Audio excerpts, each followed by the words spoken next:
ఈరోజు మనం శని గురించి మాట్లాడుకుందాం. నేను మీట్ పెడతా ఒక నిమిషం.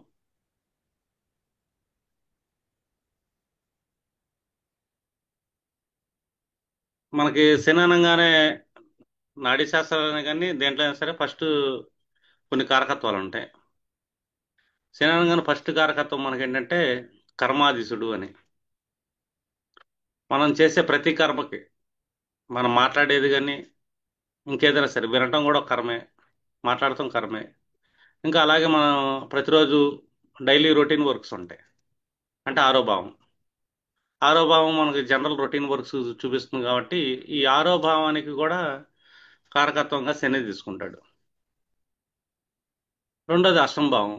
ఈ అష్టమ భావ కారకత్వం కూడా శని ఉంటుంది. అలాగే 12వ భావం. 12వ భావంకి కారకత్వం శని. ఎందుకంటే మనకి ఇక్కడ దుస్థానాలు అని చెప్పబడే 6, 8, 12 భావాలకి శని కారకుడు అవుతున్నాడు. అలాగే అతనికి ఏంటంటే మకర కుంభాలు అని చెప్పి దశమ ఏకాదశి భావాలకి అధిపతి అవుతున్నాడు. కర్మాధీసుడు దశమ భావానికి, కర్మ ఫలదాత ఏకాదశి భావానికి.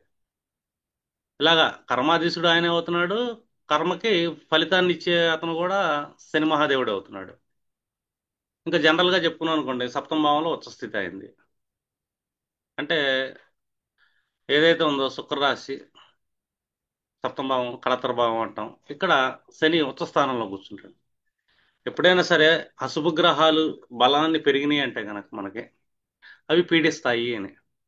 వాటి బలం తక్కువ ఉండాలి. శుభగ్రహాలకు బలం పెరగాలి. అందులో శని బలం పెరిగే కొద్ది ఏంటంటే ఆ జాతకుడు పీడను అనుభవించే అవకాశం ఎక్కువ ఉంటుంది. ఎందుకంటే శని అధీనంలోనే దుఃఖము, పీడ, భయం, ఈ అంశాలన్నీ ఏంటంటే శని అధీనంలోనే ఉంటాయి. శని కలిగిస్తుంటాడు ప్రతి మనిషికి. ఇంకా శని అధీనంలో చాలా కారకత్వాలు ఉంటాయి. ఇప్పుడు జనరల్గా తీసుకున్నాం అనుకోండి, నాడీ సిస్టంలో తీసుకుంటే అగ్రసోదర వర్గాన్ని శని తీసుకుంటాం. అలాగే వివాహిత స్త్రీలో చూసుకున్నాం అనుకోండి, తన బావగారిని కూడా శని కారకత్వంలో తీసుకుంటాం. ఇంకా ఇతను రాయల్ సర్వెంట్ అంటాం మనం. ఇప్పుడు ఎవరి దగ్గరన్నా అతను పని చేస్తున్నాడు అంటే అధిపతి ఒకళ్ళు ఉంటారు. అతను సీఈఓ గారు ఎవరైనా అతని కింద పనిచేసేవాళ్ళు. అలాగా ఎవరైనా ఉద్యోగస్తుడు ఎవరున్నా కూడా అతను మనం సర్వెంట్ గా తీసుకుంటాం. రాయల్ సర్వెంట్ అంటారండి. అంటే వాళ్ళ కింద పనిచేసే ఎంప్లాయీస్. అందుకే శనికి ఏంటంటే మానవ శరీరంలో దిగువ భాగం ఇస్తాం. మోకాళ్ళు, పిక్కలు ఇవన్నీ ఏంటంటే శని అధీనంలోకి వెళ్తాయి. అంటే మనల్ని నడిపించేవాడు, నడిచేవాడు. రాజు పల్లకిలో కూర్చున్నా పల్లకిని మోసేది శని. ఎందుకంటే శని రోల్ అంతది. ఎందుకంటే కర్మ అతని అధీనంలోనే ఉంటుంది. రాజు ఏదైనా పని చేయాలనుకోండి, చేసేవాడు శని అవుతాడు. అలాగా ప్రతి జోన్లో ఎవరు ఏది చేద్దాం అనుకున్నా పని అనగానే, కర్మ అనగానే శని తన కంట్రోల్లో తీసుకుంటాడు. దాని యొక్క ఫలితాన్ని కూడా శని ఎత్తుంటాడు. ఇది ఒకటి గుర్తుపెట్టుకోవాలి మీరు.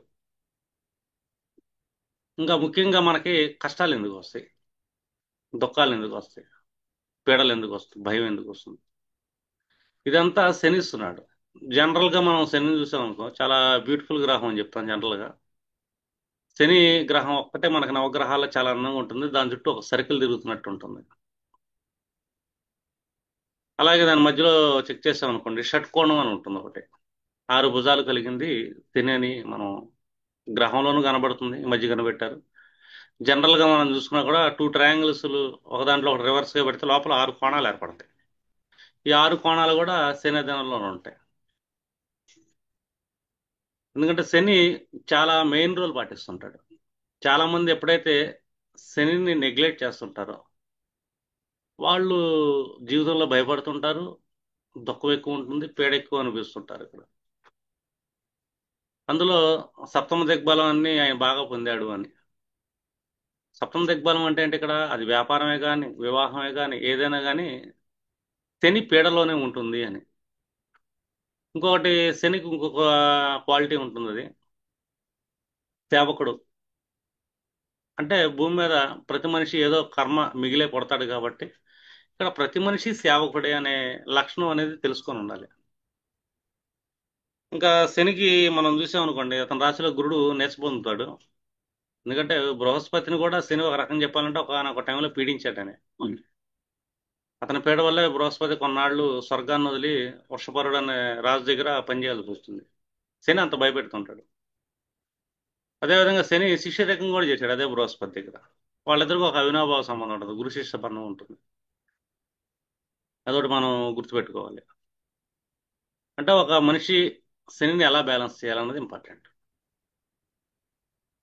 ఇప్పుడు మనకి కష్టాలు ఎందుకు వస్తున్నాయి అనేది కూడా శనిని అబ్జర్వ్ చేస్తే గనక కష్టాలు వస్తానికి కారణం ఎవరో కూడా తెలుస్తుంది మనకి. ఇప్పుడు మనం జనరల్గా తీసుకున్నాం అనుకోండి, ఈ ఆరో భావం అనగానే మనకేంటి ఇక్కడ, ఒకటి సర్వీస్ చేయటం ఒకటి ఉంటుంది. రెండోది మన ఆలోచన విధానం నుంచి దాని యొక్క ఎక్యుములేషన్ ఏదైతే ఉందో అది ఆరో భావంలో ఉంటుంది. అంటే మనిషి ఆలోచనలు బట్టి శని పీడ ఇస్తాడా లేదా అని చెప్పి డిసైడ్ చేయొచ్చు. ఫిఫ్త్ హౌస్ మన థాట్స్, దాని యొక్క రిజల్ట్ అనేది సిక్స్త్ హౌస్లో ఉంటుంది. అంటే ఎక్యుములేషన్, మన ఆలోచన వల్ల ఏం పోగు చేసుకుంటున్నాం, ఆ పోగు చేసుకునే దాన్ని బట్టి శని ఫలితం ఉంటుంది. మనం రిషడ్ వర్గాలను పోగు చేసుకుంటున్నామా, శనికి బలం పెరిగినట్టే, ఆరో భావంలో కూర్చొని పీడిస్తుంటాడు. అలాగే అష్టమ భావ కారకత్వం ఆయుష్ అని ఉంటుంది జనరల్గా చెప్పాలంటే. ఇప్పుడు శని ఒకసారి పీడించడం మొదలు పెట్టాడు అనుకోండి, వాళ్ళ జాతకంలో నెగిటివ్ యాక్ట్ చేయడం మొదలు పెడితే కనుక వాళ్ళకి ఫస్ట్ వచ్చే ప్రాబ్లం ఏదంటే వెన్నుపూసల ప్రాబ్లం వస్తుంది, డిస్క్ ప్రాబ్లం వస్తుంది. అలాగే మన బాడీలో దశ వాయువులు అనేవి ఉంటాయి. 5 ఉపవాయువులు ఉంటాయి, 5 ప్రధాన వాయువులు ఉంటాయి. ఆ ప్రధాన వాయువులు మన పంచ ప్రాణాలు అంటాం. ఈ వాయువులు కూడా మనకి ఏంటంటే శని అధీనం. అంటే శనికున్న తత్వం ఏంటంటే వాయు తత్వం అంటాం మనం. గురుడికి మనం ఆకాశతత్వం ఇచ్చామనుకోండి, ఈ ఆకాశంలో సంచరించే వాయువులు ఏదైతే ఉంటాయి వాయుతత్వాలన్నీ శని అధీనంలో ఉంటాయి. మన శరీరంలో ప్రవహించే ప్రతి వాయువు కూడా శని అధీనమే. ఇప్పుడు శని బాగాలేదనుకోండి, మన అపాన వాయువు పనిచేయటం మానేస్తుంది. అంటే మలమూత్రాల విసర్జన క్రియ ఏదైతే ఉంటుందో అది మందగిస్తుంది. అంటే మన శరీరంలో మలినాలు పేర్చేసి చంపేస్తాడు శని మనల్ని. ఎందుకంటే మనం శని నెగ్లెక్ట్ చేసాం. అందుకే అష్టమ భావం మలమూత్ర విసర్జనలో ఎక్కడైతే జరుగుతాయో, రహస్య ప్రాంతాలు ఏవైతే ఉంటాయో అక్కడ శని అధీనం ఉంటుంది. అందుకే శని కారకుడయ్యాడు అష్టమ భావానికి. అలాగే 12వ భావం, 12వ భావం మనం జనరల్గా తీసుకున్నాం అనుకోండి, డైరెక్షన్స్ లో తీసుకుంటే మేము నా ఆగ్నేయం దిక్కు చూపిస్తుంది, కానీ వాస్తవంగా చెప్పాలంటే అక్కడ శని కారకుడు అయ్యాడు. మనం మంచి నిద్రపోతున్నాం అనుకో, శని బాగుంటాడు. మనకి నిద్ర సరిగ్గా లేదు, శని బాగాలేదు మన జాతకంలో. ఎందుకంటే 12వ భావం కూడా కారకుడు ఆయన. అంటే 6, 8, 12 భావాల కారకత్వం శని బాగా లీడ్ చేస్తుంటాడు. అష్టమ భావం అనగానే మనం ఏం చెప్తాం, జనరల్ గా రీసెర్చ్ అని చెప్పుకుంటాం, జనరల్ ప్రెడిక్షన్స్ లో అర్థమైందా, ఏదో ఇన్సూరెన్స్ పాలసీలు, ఇన్హెరిటెన్స్ ప్రాపర్టీస్ ఇవన్నీ చెప్పుకుంటాం. ఇన్హెరిటెన్స్ అనగానే మనం ఏంటి, మన పూర్వీకుల నుంచి వస్తుంది అని. అంటే ఏంటి, పూర్వీకులు అనగానే ఇక్కడ శనికారకత్వం మళ్ళీ. మన పూర్వీకుల నుంచి మనం ఏ ఫలితాలు పొందుతున్నాం అనేది కూడా శని కంట్రోల్లో ఉంటుంది. ఈ అష్టమ భావానికి ఇంకో గుణం ఉంది, దాన్ని మనం జనరల్గా ఏం చెప్తామంటే మన క్లాస్లో చెప్పాయి, ఇంట్యూషన్ అంటాం. వృశ్చిక రాశిలో కేతు ఎంత బలంగా ఉంటాడు ఇంట్యూషన్ ఇవ్వటానికి ప్లానెట్గా, కారకుడుగా ఒక పర్సన్ యొక్క ఇంట్యూషన్ లెవెల్స్ కూడా ఎక్కువ ఇచ్చేది కూడా శనే. జనరల్గా మనం ఇంట్యూషన్ అనగానే అంటే ఆంతరంగికంగా ఒకటి ఉండటం. ఆంతరంగికంగా ఉన్నప్పుడు మనకి ఏం తెలుస్తుందంటే వాస్తవిక పరిస్థితి అనేది తెలుస్తుంది. మనిషి ఎప్పుడైతే వాస్తవిక పరిస్థితిని అనుసరించి తన జీవన విధానం చేస్తుంటాడు, అంటే కర్మలు చేస్తుంటాడు, శని ఏం పీడించడు, అక్కడ శని బలం పెరుగుతుంటాడు. ఇది పీడలేనిగా అతను బలం అవుతాడు. లేదనుకో శని పీడిస్తుంటాడు. అంటే వాస్తవాన్ని దాటెళ్ళి మనిషి ఆలోచించడం మొదలుపెట్టాడు, తన మనసు వాస్తవాన్ని దాటెళ్తుంది, శని పీడిస్తుంటాడు. శని చుట్టూ ఒక చక్రం తిరుగుతుంది కదా, బార్డర్ అంటాం మనం, పరిధి అంటాం. అంటే మనం ఏదైనా పని చేసేటప్పుడు ఏంటంటే ఫస్ట్ మనం దానికి 4 రకాల బార్డర్స్ గీయాలి, పరిధి గీయాలి. ఇప్పుడు మనం ఒక ఇంట్లో ఉంటున్నాం అనుకోండి, ఫస్ట్ మనం ఏం చేస్తాం అంటే ఇంటికి చుట్టూతో మనం ఒక ప్రహరీ గోడని ఏర్పరచుకుంటాం. ప్రహరీ ఏర్పరచుకుంటాం, దానికి ఒక గేటు పెట్టుకుంటాం. ఆ తర్వాత లోపలికి ఇల్లు, మళ్ళీ వాటికి 4 పక్కల గోడ, గేటు. అంటే మనం సుఖంగా జీవించాలంటే మనకు మనంగా మన ఇంటికి మనం హద్దుల్ని ఎలా పెట్టుకుంటాము, రక్షణ కవచం లాగా బార్డర్స్ అనేది. మన ఇంట్లో మనం సుఖంగా ఉంటాం, మన ఇంటికి గోడలు లేవు, తలుపులు లేవు, ఆ ఇంట్లో మనం సుఖంగా ఉండలేము. అంటే ఏంటి ఇక్కడ శని ఒక పరిధిని డిసైడ్ చేస్తున్నాడు అని. ఈ పరిధి ఏ విధంగా డిసైడ్ చేస్తున్నాడంటే ఇది అష్టంభావంలో ఉంటుంది మనకి. అష్టంభావం అనగానే మనం జనరల్గా కష్టాలు అంటాం, దుఃఖం అంటాం, పీడ అంటాం, అవమానాలు అంటాం. కానీ ఇదే అష్టం భావం ఒక పర్సన్ యొక్క ఇంట్యూషన్ లెవెల్స్. ఇదే అష్టం భావంలో ఏంటంటే శని కారకత్వం చాలా బలంగా ఉంటుంది. అతను ఆయుః కారకుడు అవుతున్నాడు అష్టం భావంలో, అంటే మన ఆయుష్ని నిలబెడుతున్నాడు ఎక్కువ కాలం. ఎక్కువ కాలం మనిషికి ఆయుష్ ఎందుకు ఉంటుందంటే అతను తన పరిధిలో తానున్నాడు, తన హద్దుల్లో తానున్నాడు. వాస్తవం ఏంటో తెలుసుకోవాలి. అంతర్ముఖం ఏంటంటే వాస్తవిక జ్ఞానం శనిస్తుంటాడు. మామూలుగా ఏంటంటే మనకి 12th హౌస్ లో జనరల్ గా మనం మెడిటేషన్ చెప్తాము, దానాలు చెప్తాం, త్యాగం చెప్తాం. అలాగే 12th హౌస్ అనగానే ఒక పర్సన్ యొక్క డ్రీమ్స్. అబ్దుల్ కలాం ఏం చెప్తుంటా మీరు కళ్ళ కనండి అంటాడు. శని ఏం చెప్తుంటాడు 12th హౌస్ లో కూర్చొని మీరు కళ్ళ కనండి, తప్పేం లేదు. ఆ కళ్ళ కనేటప్పుడు వాస్తవిక పరిస్థితిని దృష్టిలో పెట్టుకుని కళ్ళ కనండి, అప్పుడు మీరు హాయిగా నిద్రపోవచ్చు, లేకపోతే నేను నిద్రపోని అంటాడు. ఎందుకంటే 12వ భావం మనకు నిద్ర పట్టాలనుకోండి, ఎప్పుడు పోతాం నిద్ర? చీకటి పడ్డాక. ఇప్పుడు జనరల్ గా మనం పడమర వైపు తలకాయ పెట్టుకుని పడుకున్నాం అనుకోండి, పడమర అనగా చిన్నదినం, నైట్ పడమర వైపు మన శిరస్సు పెట్టాము. డీప్ స్లీప్ అనేది చాలా బాగా బట్టి తొందరగా బట్టి. డీప్ స్లీప్ చాలా తక్కువ ఉంటుంది, ఉంటే మాక్సిమం 10 మినిట్స్ 20 మినిట్స్ 1 అవర్ లోపు అయిపోతుంది. ఆ తర్వాత మెలకు వస్తుంది.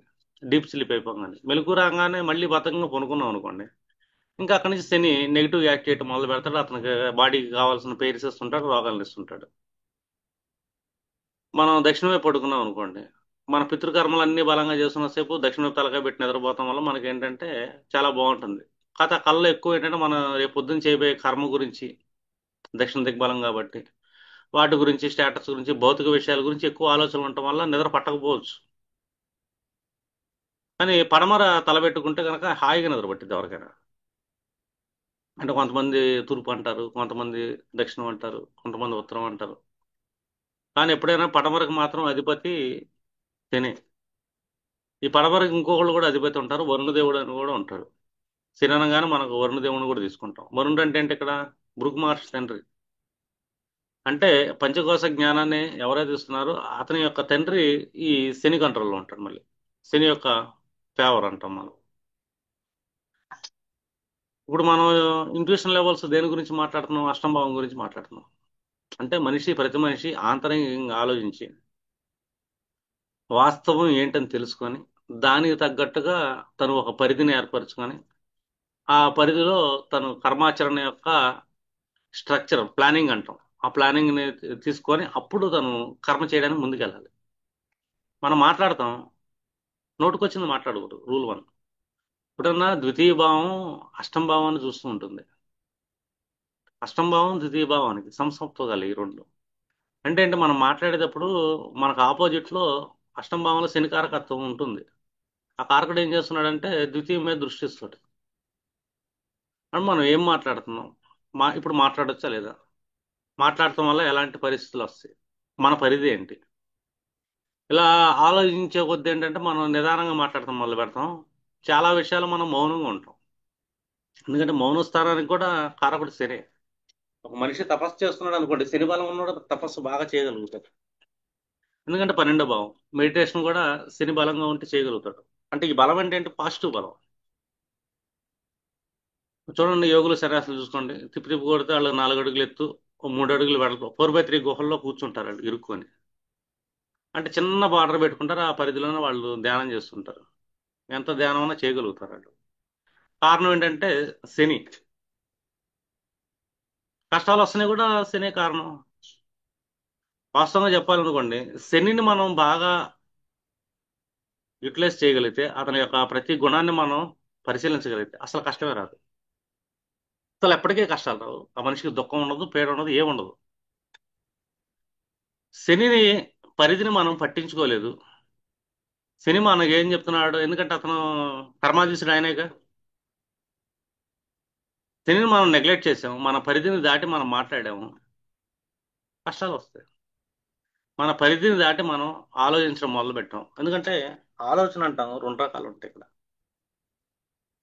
చతుర్థ భావం మన మనస్సు అనుకోండి, మన మానసిక ఆలోచనలు అనేది అష్టం భావం.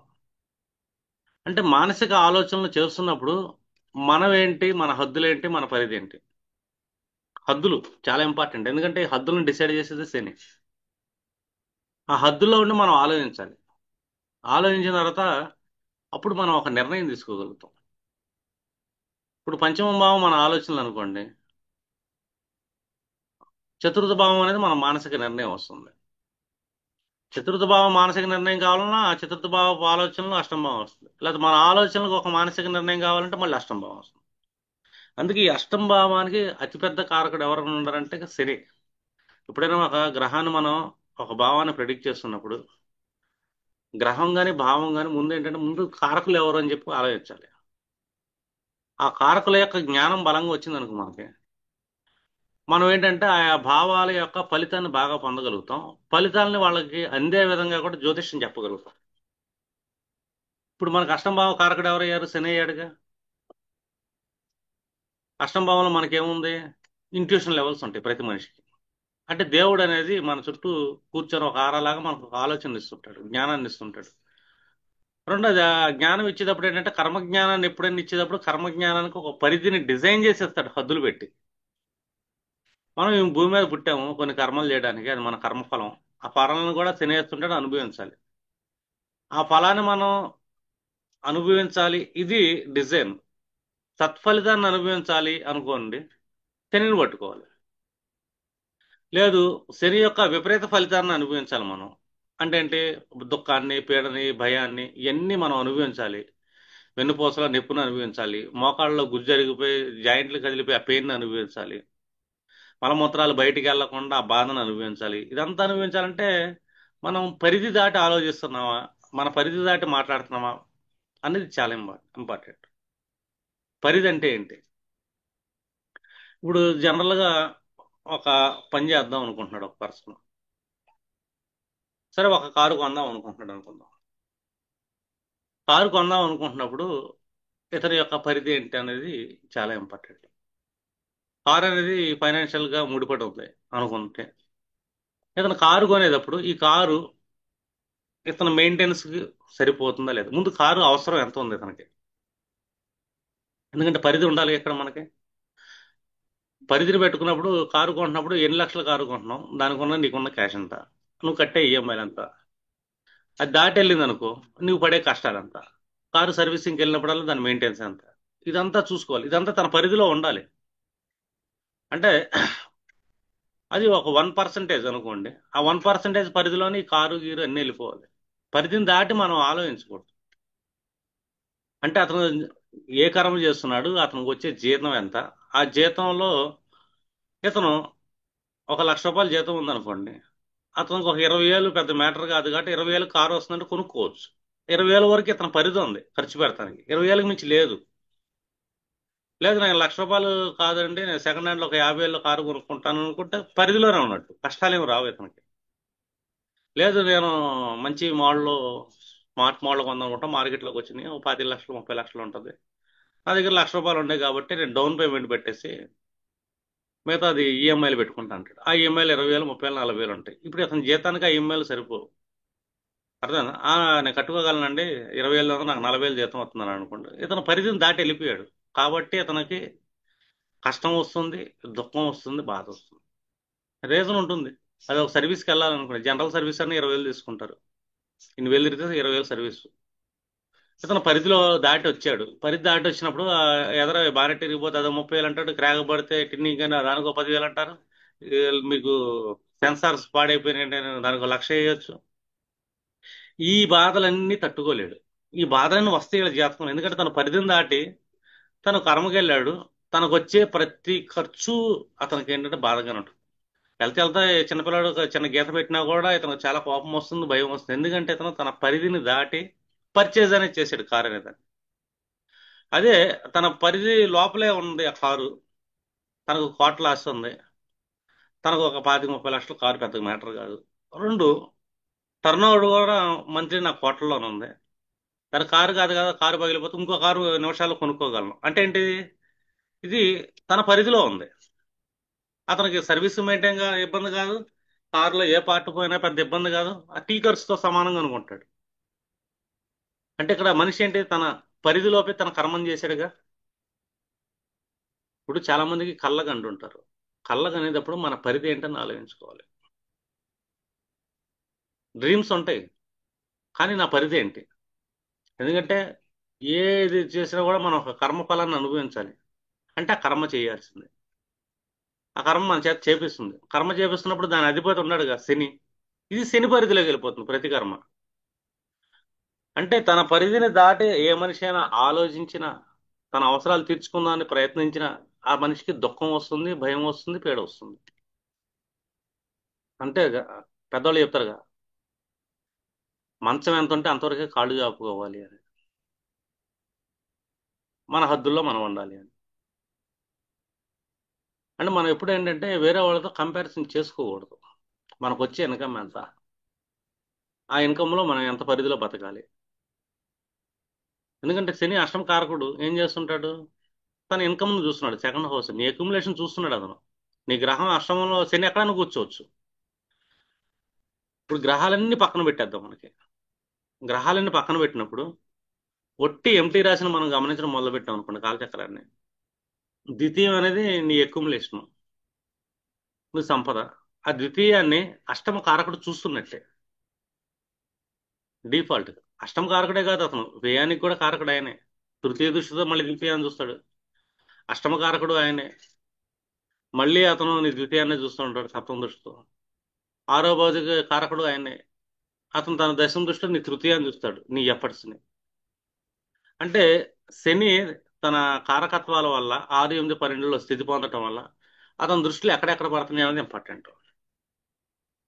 రెండో భావాన్ని, మూడో భావాన్ని ఖచ్చితంగా చూస్తారు వాళ్ళు. నువ్వేం మాట్లాడుతున్నావు, ఏం చేద్దామని నీ ప్రయత్నం చేస్తున్నావు. ఈ రెండు ప్రయత్నాలు చేస్తున్నప్పుడు శని కంట్రోల్లో ఉంటుంది.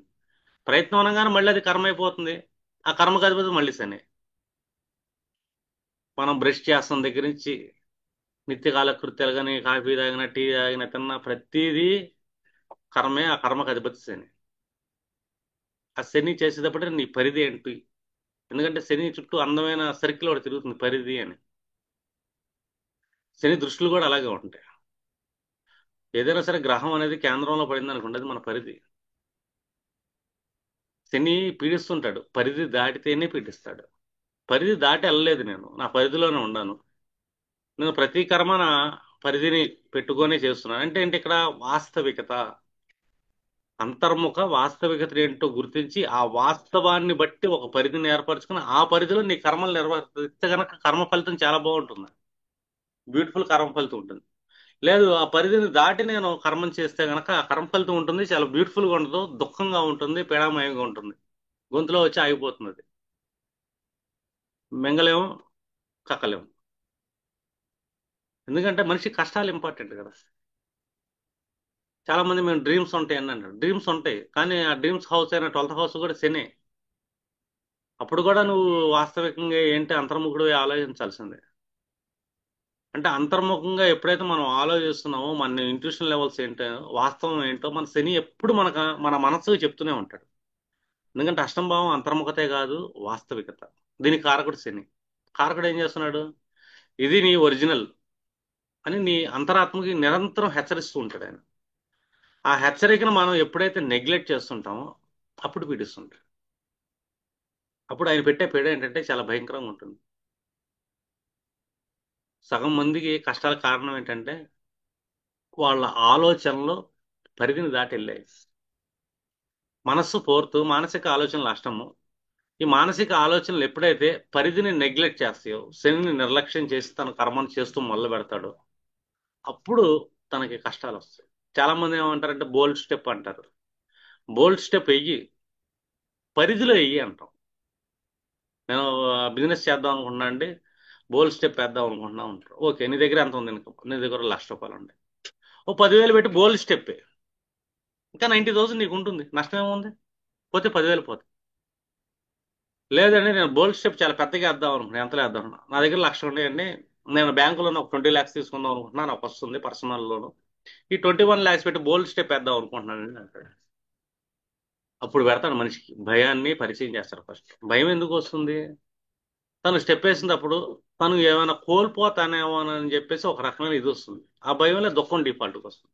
ఇప్పుడు మనం అందరిని అరవటం, తిట్టడం, చేయటం, కోపడటం అన్ని చేస్తుంటాం. తప్పు మనది ఉంటుంది, ఆ తప్పును మనం ఒప్పుకోలేము. కానీ మన అంతరాత్మ వాస్తవాన్ని మనకి ఎప్పటికప్పుడు పరిచయం చేస్తుంటుంది, నీ తప్పు, నువ్వు రాంగ్ స్టెప్ వేసావు. కానీ మనం ఒప్పుకో. మన యుగో ఏం చేస్తుందంటే సమస్యలు పక్కన వాళ్ళది లోపం అన్నట్టు చూపిస్తుంటుంది, నేను కరెక్ట్ అంటాం. నేను కరెక్ట్ అనే దగ్గర ఏంటంటే కుదురు కొద్దిగా పని చేస్తుంటాడు, నేను అనే అహంకారం. అందుకే కుదుడికి శనికి పడదు. కుదుడికి శనికి ఎందుకు పడదు అంటే రీజన్ ఇది. శని కంప్లీట్ ప్లానింగ్, స్ట్రక్చరల్ ప్లానర్, పరిధి, అంతరాత్మ, ఈ మూడింటిని చేస్తాడు. ఈ మూడింటిని ఎప్పుడైతే మనిషి ఫాలో అవుతాడో తన అష్టం భావం సూపర్ ఉంటుంది, అద్భుతమైన ఫలితాలను ఇస్తుంది. ఆరో భావం కూడా మంచి ఫలితాలను ఇవ్వగలుగుతుంది. 12th హౌస్ లో కూడా మంచి ఫలితాలను ఉంటుంది. ఇప్పుడు నువ్వు ఖర్చు పెడుతున్నావు, 12th హౌస్ లాంటి శని. ద్వాదశ భావం శని, ఖర్చు, దానం, ఇవన్నీ ద్వాదశ భావంలో యొక్క యాట్రిబ్యూట్స్.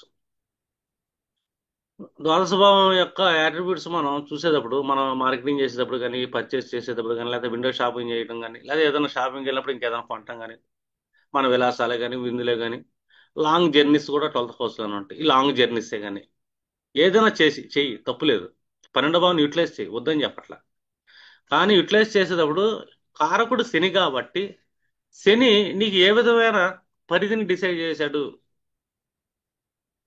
నువ్వు ఈ జన్మలో ఇలా ఉండవు, నీ అక్యుములేషన్ ఎంత ఉంది, నీ సేవింగ్స్ ఎంత ఉంది, ఖర్చు పెట్టే టైంలో నువ్వు బోల్డ్ స్టెప్ వేసి తీసావు. 1,00,000 నువ్వు 10,000 ఖర్చు పెట్టుకో, ఇష్టం వచ్చినట్టు పండగ చేసుకో, జలసా చేసుకో, అయినా 90,000 నీ దగ్గర ఉంటుంది. శని పరిధి అది కాదు. నా దగ్గర 1,00,000 ఉండే, ఇంకొక హ్యాండ్లో నువ్వు 2-3 లక్షలు తీసుకొని నేను ఎన్ని చూడాలి, ఇలా ప్రామిస్ చేసాను, ఇచ్చేసాను చేసావు అనుకో, పరిధిని దాటావు నువ్వు. ఇంకా నుంచి నువ్వు దుఃఖాలు వస్తాయి, కష్టాలు వస్తాయి. నీ ఈఎంఐలు కూడా కట్టుకోలేవు. ఎందుకంటే కట్టుకునే క్యాపబిలిటీ శని ఇవ్వడు, ఉన్నది కూడా పీకేస్తాడు. ఎందుకంటే శని పట్టుకుంటే అతను పీడించే పీడ మామూలుగా ఉండదు. శనికి ఊరినే కోపం రాదు, పరిధిని దాటి వెళ్తే కోపం వస్తుంది. శని ఎప్పుడు మన నీడ, అర్థమైందా? వెలుగులో ఉన్నంతసేపు మనకు నీడ తక్కువగానే ఉంటుంది. వెలుగు తగ్గే కొద్దీ ఏంటంటే మన నీడ పెరిగింది. చివరికి వెలుగే పోయింది అనుకో, ఆ నీడలో మనమే కనపడం, మన నీడలో, చీకటి నీడలో మనం కూడా కనపడం. అది శని. అప్పుడు మనిషికి వస్తుంది భయం అనేది. మీరు ఎప్పుడైనా సరే ఏ పనైనా చేయండి, ఆ కర్మ శని కంట్రోల్లోకి వెళ్ళిపోతుంది. కర్మ చేసేటప్పుడు శని ఒక బార్డర్ని క్రియేట్ చేశాడు. ఆ బార్డర్ దాటి బయటికి వెళ్ళమాకండి అని చెప్తాడు. బార్డర్ దాటి బయటికి వెళ్ళిపోయావు అనుకో, ఇంకా ఆ గృహం నీది కాదు, నువ్వు ఆ గృహంలో లేవు. గృహంలో లేనప్పుడు నీకు ప్రొటెక్షన్ లేదు ఇంకా. ఇప్పుడు మనం ఎన్నెన్న చేసాం అనుకోండి. ఇప్పుడు మన ఇంట్లో కుక్కను పెంచుకుంటున్నాం, గేట్ వేసాం. కుక్క మన ప్రహరీ లోపల తిరుగుతున్నా సేపు, అరుస్తున్న సేపు అది సింహమే. కుక్క ఒకసారి గేట్ దాటి బయటికి వెళ్ళింది అనుకోండి, ఊర కుక్కలకు కరిచి చంపేస్తుంది దాన్ని. ఎందుకంటే కుక్క తన పరిధిని దాటింది అది. తన ఇల్లు బార్డర్ని పరిధిని దాటిన తర్వాత, అది ఎంత పెద్ద కుక్క అయినా సరే, బయట ఊర కుక్కలు ఏం చేస్తుంటే ఈ కుక్కను చంపేస్తుంది. ఎందుకంటే దానికి సెక్యూరిటీ లేదు బయట. తన గేట్ లోపల తనకున్న సెక్యూరిటీ సూపర్ ఉంటుంది. ప్రతి మనిషికి అంతే. కర్మ అనేది 4 గదుల మధ్యలో ఉండేది, పరిధిలో ఉండేది. మన ఆలోచనలు పరిధిలో ఉంటాయి, మనం కనే కళలు పరిధిలో ఉంటాయి. అర్థమైందా? మన ఆలోచనల ద్వారా మనం ఏదైతే అక్యుములేషన్ చేసుకుంటున్నాం అది మన పరిధిలోనే ఉంటుంది. అందుకే అంటాం 6, 8, 12 భావాలు దుస్థానాలు అని. ఈ దుస్థానాలు అవడానికి కారణం ఏంటంటే దాని కారకుడు శని అయ్యాడు. ఆ శని 12వ భావన కూడా కారకుడు అవుతున్నాడు, కర్మకారకుడు ఆయన అవుతున్నాడు, కర్మ ఫలాధిపతి ఆయన అవుతున్నాడు. అలాగే సప్తమ భావం యొక్క ఉచ్చ స్థితి ఆయన అవుతున్నాడు. ఎందుకంటే సప్తమ భావంగా మన పార్ట్నర్స్ వస్తుంటారు, ఫ్రెండ్ సర్కిల్ వస్తుంటారు. పైగా శని జన్మ నక్షత్రం అక్కడే ఉంటుంది, స్వాతి నక్షత్రం. అంతేగా పుష్యమాసంలో పుట్టాడు, అష్టమి తిథి రోజు పుట్టాడు, సో ఈ స్వాతి నక్షత్రంలో పుట్టాడు. తన పరిధిలోకి ఒక కనెక్షన్ ఉంది, తను బయటికి వెళ్దామని ఆలోచనలు వస్తుంటాయి మనిషికి. 12వ భావంగా కళ్ళు వస్తాయి, ఊహలు వస్తాయి, ఎన్నో వస్తాయి. 12వ భావంలో రావడానికి కారణం ఏంటంటే శుకుడు ఉచ్చ స్థితిలో ఉంటాడు. చాలా రకాల డిజైర్స్ మీద మనకు ఉంటుంది. కానీ పరిధి అనేది ఒకటి ఉందిగా. మనం ఏం చేస్తున్నాం, ఏం మాట్లాడుతున్నాం, ఎంత మాట్లాడుతున్నాం, ఇప్పుడు మాట్లాడతాం అవసరమా, అవసరం లేదా, సరే మనం మాట్లాడుతున్నాం, మన పరిధి ఏంటి మనం మాట్లాడేటప్పుడు. ఇక్కడ పరిధిని పెట్టుకొని మనం పరిధిలో మౌనంగా ఉన్నంతసేపు ఏ ఇబ్బంది ఉండదు. ఒక డిస్కషన్ జరుగుతుంది, ఎక్కడో ఎవరో ఒకరు పెడతారు, ఆ డిస్కషన్లో మనం ఉండము. ఆడికి 1,00,000 అవసరమైంది, ఫ్రెండ్ సర్కిల్ని అడుగుతున్నాడు, మనం అక్కడ విజిబుల్గా ఉండం, మనం ఒక ఫ్రెండ్ అవ్వచ్చు అక్కడ. అక్కడ మనం మాట్లాడకూడదు, మౌనంగా ఉండాలి. ఎందుకంటే మన దగ్గర ఉంది ₹1,00,000, అక్కడ ₹1,00,000 అవసరమైంది. ఒక 5,000 అవసరమైంది అనుకో, వేరే ఎవరో పోతే నేను ఇస్తానులే పద, 5,000 కదా, ఇక్కడ మనం మాట్లాడొచ్చు. ఎందుకంటే నా దగ్గర 1,00,000 ఉంది, 5,000 నా పరిధి, పెద్ద మ్యాటర్ ఏం కాదు, ఇవ్వచ్చు. నా దగ్గర ₹1,00,000 ఉంది, అక్కడ ₹1,00,000 అవసరమైంది, అది నా పరిధి కాదు. ఇక్కడ నేను ఇన్వాల్వ్ అయ్యా మాట్లాడతాం, ఇంక మొదలవుతాయి కష్టాలు. నీ ₹1,00,000 ఎత్తుకెళ్ళిపోతాడు, ఇంకెవడాడు? ఖచ్చితంగా ఎవడు. ఎందుకంటే నువ్వు ఎప్పుడైతే నీ పరిధిని ఎప్పుడైతే బ్రేక్ చేసావో, శని ఆటోమేటిక్గా మూడో దృష్టి 12 నుంచి రెండవ నీ అక్యుములేషన్ మాయం చేసేస్తాడు ఆయన, పరిధిలో లేకపోతే. అష్టమ భావన చూస్తున్నాడు, నువ్వు మాట ఇచ్చావు, కమిట్ అయ్యావు, పరిధిని దాటి కమిట్ అయ్యావు, బుక్ అయిపోతావు.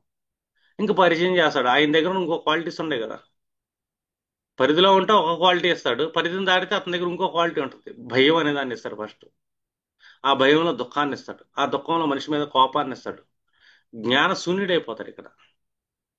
తనకి ఆలోచన విధానం పనిచేయదు, ఇంకా పీడితుడు అవుతాడు, నిత్య పీడితుడు అవుతూనే ఉంటాడు. ఎందుకంటే శని అష్టమ భావంలో కూర్చున్నాడు, అక్కడ డౌన్ అయిన చంద్రుడు కూడా ఉంటాడు, నీచంద్రుడు కూడా. పరిధిని దాటెళ్ళావు. ఎప్పుడైతే పరిధిని దాటెళ్ళావో నీ నీచంద్రుడికి యాక్టివేషన్ జరిగింది. నువ్వు అంతర్ముఖతను దాటెళ్ళావు, నువ్వు మానసిక భ్రమలకే నువ్వు ఎక్కువ ప్రయారిటీ ఇచ్చావు. మానసిక ఆలోచనలు పరిధిని దాటి తీసుకెళ్ళావు, కళ్ళలో పరిధిని దాటి వెళ్ళినాయి. కంపారిజన్ ఆఫ్ మైండ్ సెట్ అంటాం, ఎందుకంటే ఆరో భావంలో అరిషడ్ వర్గాలు ఉంటాయి. నీ పరిధిలో ఉన్నావు అనుకో, అరిషడ్ వర్గాలను యాక్టివేట్ చేయక్కర్లా. లేదనుకో అరిషడ్ వర్గాలు యాక్టివేట్ అవుతాయి. ఎందుకంటే అక్కడ ఒక షట్కోణం కూర్చున్నాడు, శని ఎప్పుడు షట్కోణమే. తన చుట్టూ ఒక అరిషడ్ వర్గాలను కూడా తను ఆరాలా పెట్టుకొని తిరుగుతుంటాడు. అంటే పరిధిని దాటినప్పుడే కష్టాలు వస్తాయి, లేకపోతే ఏ మనిషికి ఎప్పుడు కష్టం అనేది రాదు. ఎందుకంటే బాటర్ కదా, మనం ఏదైనా పని చేసేటప్పుడు కూడా అంతే. ఆ పనికి ఏంటంటే కంప్లీట్ ప్లానింగ్ ఉండాలి. శని 7.5 ఏళ్ళు, 7.5 ఏళ్ళలో మనం 5 ఏళ్ళు ఏ బిజినెస్ కైనా ప్లాన్ చేయొచ్చు. పంచమ సప్తమంలో శని కూర్చున్నాడు బిజినెస్ చేయడానికి. ఒక బిజినెస్ చేసేటప్పుడు ఏం చేయాలి మనం? ఫస్ట్ రూల్ 1, నా దగ్గర ₹1,00,000 ఉండే, నేను ₹10,000 ఇన్వెస్ట్మెంట్ చేసి ఒక స్టార్ట్అప్ చేద్దాం అనుకుంటున్నాను. ఈ 10,000 ఇన్వెస్ట్మెంట్తో స్టార్ట్అప్ చేసి దీనికోసం నేను ఒక 5 ఏళ్ళు నేను కష్టపడతాను, దాన్ని నిలబెడతాను. ఎందుకంటే శని అనేది ఒక ప్లానింగ్ లాడు, స్టెప్ బై స్టెప్ ప్లానింగ్ పరిధిలో పెట్టుకొని. అలాగే శని ఏంటంటే కాలం.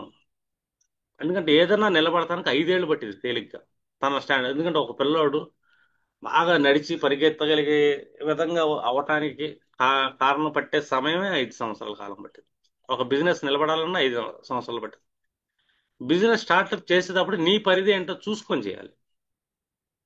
పరిధి లేకుండా ఊహలు పెట్టుకొని బిజినెస్ చేసాం అనుకో, దాంట్లో అనుభవం లేకుండా మనం దెబ్బతింటాం. ఎవరినో ఊహించుకుంటా, ఎవరినో చూస్తాం, మనం వ్యాపారం చేసాం అనుకో, మళ్ళీ దెబ్బతింటాం.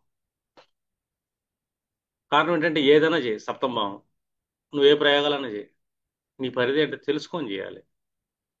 సప్తమ భావం, భార్యాభర్తల మధ్య కోరికలు ఉండొచ్చు, ఫ్రెండ్స్ మధ్య కోరికలు ఉంటాయి. ఎందుకంటే అది ఒక రిలేషనల్ హౌస్ కాబట్టి. ఈ రిలేషన్స్ కూడా నీ పరిధిని మించి నువ్వు రిలేషన్లోకి వెళ్ళమాకండి. అంటే ఎప్పుడైనా సంబంధ బాంధవ్యాలు మనం నెరవేర్చేటప్పుడు మనం ఏంటి, మన హద్దులు ఏంటి, మన పరిధి ఏంటి, ఆ పరిధిలోనే మన సంబంధ బాంధవ్యాలు అనేది ఉండాలి. దాటి వెళ్ళినాయి అనుకోండి, శని చేత పీడించబడదు. అదేనా? ఏదైనా సరే సెవెంత్ హౌస్ అనేది ఇద్దరు భార్యాభర్తల మధ్య సంబంధ బాంధవ్యం అయినా సరే పరిధిలోనే ఉండాలి. పరిధిని దాటి ఇద్దరు ఒకళ్ళని మించి ఒకళ్ళు మాట్లాడుకుంటామో చేయకూడదు, ఒకళ్ళ మించి ఒకళ్ళ ఆలోచనలు ఒకళ్ళ మీద రుద్దటం చేయకూడదు. పరిధే ఇది. అందుకే అంట సప్తమ భావం పీడ అని. వివాహం ఒక పీడ, వివాహం కాకపోవటం కూడా ఒక పీడే. ఎందుకంటే శని కదా, పరిధిని దాటి ఆలోచనలు ఉంటాయి. పరిధిని దాటి ఆలోచనలు ఉంటున్నప్పుడు వాళ్ళకి వివాహం కాదు. అర్థమైందా? సరే, పరిధిలో ఉండి వివాహం చేసుకున్నాడు, వివాహం చేసుకున్నాక భార్యాభర్తల సంసారం పరిధిని దాటి ఆలోచించడం మొదలు పెట్టారు అనుకోండి, కుటుంబ వ్యవహారాల గురించి మళ్ళీ పీడించబడతారు. అందుకంట వివాహం కాకా పీడ ఉంటుంది, వివాహం అయినాక కూడా పీడ ఉంటుంది. ఎందుకంటే వాళ్ళ ఆలోచనలు, వాళ్ళ డిజైర్స్, వాళ్ళ డ్రీమ్స్ అన్ని ఎప్పుడైనా సరే పరిధిలో ఉన్నట్ల పరిధిని బ్రేక్ చేస్తుంది. వాస్తవం ఏంటో తెలుసుకొని దానికి తగ్గట్టు ఒక బార్డర్ని నియమించుకొని తను ఆలోచించాలి. మానసిక ఆలోచన, మానసికంగా మాట్లాడతాం. ఇప్పుడు భార్యాభర్తలు కలిసి ఉండే సప్తమ భావం, వాళ్ళిద్దరు కలిసి మాట్లాడుకుంటున్నారు అంటే ఏంటి అర్థం ఇక్కడ? నేను మాట్లాడేది నా ద్వితీయ భావం, నా భార్య మాట్లాడేది, నా భర్త మాట్లాడేది దాని యొక్క ద్వితీయ భావం అష్టమ భావం. నేను మాట్లాడినా కూడా నా హద్దులు ఏంటి, వాస్తవం ఏంటి, వాస్తవాన్ని దాటి ప్రామిస్ చేయటం లాంటివి ఉండకూడదు. వాస్తవంలోనే ఉండాలి. ఆ వాస్తవంలో కూడా దానికి కొన్ని లిమిటేషన్స్ ఉంటాయి. అలాగే భార్య మాట్లాడేటప్పుడు కూడా తన ఏంటి, తన పరిధి ఏంటి, తన వాస్తవం ఏంటి చూసి మాట్లాడింది అనుకోండి, అసలు సమస్యలు ఉండవు, వివాహంలో కష్టాలే ఉండవు, ఇబ్బందులే ఉండవు. అసలు జీవితంలోనే సమస్యలు ఉండవు, కష్టాలు ఉండవు, ఇబ్బందులు ఉండవు. ఎందుకు? తను శనిని ఫాలో అవుతున్నాడు. శనిని ఫాలో అవటం అంటే అర్థమైందా? శని అంటే ప్లానింగ్ లాడ్డు, స్ట్రక్చరల్ లాడ్డు, ఆంతరంగిక ఆలోచనలనే వాస్తవికత కలిగిన పరిధిలాటు అండ్ శ్రామిక ప్లానెట్. మనం ఏ కర్మ చేసినా అది ఇదే. లేదనుకో శని యొక్క బ్యాడ్ రిజల్ట్స్ అంటే బద్ధకం. బాగా ఆలోచనలు చేస్తాడు, పరిధిని దాటి ఆలోచన చేశాడు, పనిలో అడిగే పెట్టడు, బద్ధకంగా కూర్చుంటాడు. కానీ ఆలోచనలు ఉన్నతంగా వెళ్తా ఉంటాయి. ఉన్నతంగా అంటే కాదు, పరిధిని దాటి వెళ్తాయి అని. ఉన్నతమైన ఆలోచనలు వేరు, తన పరిధిలో ఉన్నతమైన ఆలోచనలు చేయొచ్చు. కానీ తన స్థితిని మరిచి ఆలోచనలు చేస్తుంటాడు చూసావా, అది పరిధిని దాటిన ఆలోచనలు. వీళ్ళు పీడించబడతారు. వీళ్ళకి వచ్చేది ఏంటంటే బద్ధకం, రోగాలు, వెన్నుపూసలో డిస్క్లో ప్రాబ్లమ్స్, మోకాళ్ళు అరిగిపోవటం, మోకాళ్ళ నొప్పులు, ఎన్ని ఏంటంటే మలబద్ధకాలు. మలబద్ధకంతో మనిషి ప్రాణం తీసేస్తాడు శని. అందుకే ఆయుష్ స్థానానికి మనం ఎప్పుడైనా వమన ప్రక్రియ ఉంటుంది ఆయుర్వేదంలో, అంటే చెడుని విసర్జించడం అని. అది ఎప్పుడు అవుతుంది స్పష్టంగా అంటే మనిషి ఆలోచనలు బాగుంటాయి. లేదనుకో శని పీడిస్తుంటాడు కదా, కారకుడు ఆయనే కదా, ఫిక్సేట్ వాళ్ళకి. అర్థమైందా మీకు? 6, 8, 12 భావాల కారకత్వం శని అధీనంలో ఉంటుంది. టోటల్ కర్మాధీశుడు ఆయనే, కర్మ ఫలదాత ఆయనే. అందులో అష్టం భావం ఆంతరంగికంగా మన వాస్తవికత తెలుసుకొని నిర్ణయాలు తీసుకునే స్థానం అది. కాబట్టి శనిని మీరు వాడండి, బాగా వాడండి, కష్టమే ఉండదు. శనిని వాడటంలో తేడా పడితే జీవితం మొత్తం కష్టాలు, దుఃఖం, భయం.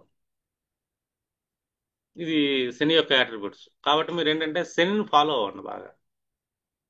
ప్లానింగ్ లాడ్ ఆయన, మంచి planning lord, excellent planning lord. ఎందుకంటే ఆయన పడితే కష్టం వస్తుంది. ఆ టైంలో మనం ఏంటంటే ఓర్పు సహనం వహించాలి. గురుడికి కూడా ఆయన ఆప్షన్ ఇచ్చింది అదే. అర్థమైందా? ఒకనొక కాలంలో గురుడు కొన్ని ఇబ్బందులు పడి వృషభరుడు దగ్గరికి వెళ్ళాడు సేవలు చేయడానికి. అక్కడ ఉన్న వాళ్ళందరికీ నేర్పిస్తూ ఉన్నాడు విధిని. అతను విద్యార్థుల్లో శని కూడా ఒకటే. శని అడిగాడు, గురువు గారు నేను మీకు దక్షిణ సమర్పించుకోవాలంటే, దక్షిణ ఏం వద్దులేనైనా, సరే ఒక పని చెయ్యి, నీ గోత్రం ఏంటి, నీ తల్లిదండ్రులు ఎవరు చెప్పి, అదే నా దక్షిణ అనుకుంటా అన్నాడు. ఇంకా ఈయన చెప్పాడు, నాది కశ్యప గోత్రం అండి, సూర్యుడికి ఛాయాదేవికి పుట్టాను అనగానే అతనికి స్ట్రైక్ అయ్యింది, అమ్మ శని మహాదేవుడు అని చెప్పాడు. 2.5 నుంచి నేను కష్టాలు పడుతున్నాను, మరి ఏంటి నా పరిస్థితి, ఇప్పుడు నాకు దక్షిణ అడుగుతున్నాను, నాకు కష్టాలు లేకుండా చేయగలవా అంటాడు. సరే మీరు ఎలాగో దక్షిణ అడిగారు కాబట్టి చిన్న ఆప్షను, 5 గడియలు కష్టాలు కావాలా, మిగతా 5 ఏళ్ళు కష్టాలు పడతారు, ఏది కావాలో కోరుకున్నాను అన్నాడు. సరే నాకు 5 గడియలు కష్టం చాలు, 5 ఏళ్ళు నేను భరాయించాలంటే, సరే అండి మీకు 5 గడియల కష్టాలు ఇస్తాను, పడతాను, 5 ఏళ్ళు ఫ్రీ అని చెప్పి ఆయన దక్షిణ ఇచ్చేసి వెళ్ళిపోయాడు శని. 5 ఏళ్ళు ఇంకా సుఖభోగాలతో ఉన్నాడు. లాస్ట్ 5 గడియలు ఎలాగ ఉంటుందంటే ఆయనకి, రాజకుమారుడు చావుకి ఇతనే కారకుడు అని చెప్పేసి రాజు ఏం చేసి అంటే అతను చెరసాల్లో పెట్టి మరణశిక్ష విధించండి అని చెప్పేశాడు.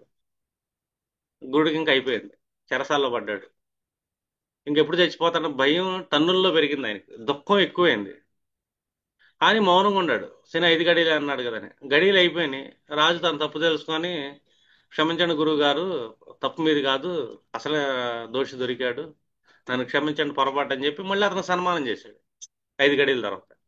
కానీ 5 గడియలు భయం బాగా ఇచ్చాడుగా, గురువుకే ఇచ్చాడు. శని పడితే, శని దృష్టి గురువు మీద పడితే అలా ఉంటుంది వాళ్ళ జాతకం. అందుకే శని దృష్టిలోకి వెళ్ళటం అంటే ఏంటనుకున్నారు, ఆల్మోస్ట్ మనం గర్జనలో పీడ. శని దృష్టిలో పడ్డప్పుడు మనం ఏదో చేస్తాం, శనికి అభిషేకాలు చేస్తాం, శని మంత్రాలు చదువుతాం, అన్నీ చేస్తుంటాం. కానీ అన్నీ చేసే ముందు ఏంటంటే ఫస్ట్ ఆలోచించాల్సింది మన బార్డర్ లెవెల్ ఎక్కడుంది, మన స్థితి ఏంటి, ప్రస్తుత స్థితి. ఈ స్థితిలో ఏ కర్మ చేద్దామన్నా కూడా 10% మాత్రమే ఇన్వెస్ట్మెంట్ చేసి కర్మ చేయాలి. పరిధిని దాటి నేను మాట్లాడేది లేదు, ఆలోచించేది లేదు, చేసేది లేదు. అప్పుడు సంసారాలను సుఖంగా ఉంటాయి. అప్పుడైనా దిగ్బలవంతుడే సప్తమ భావంలో.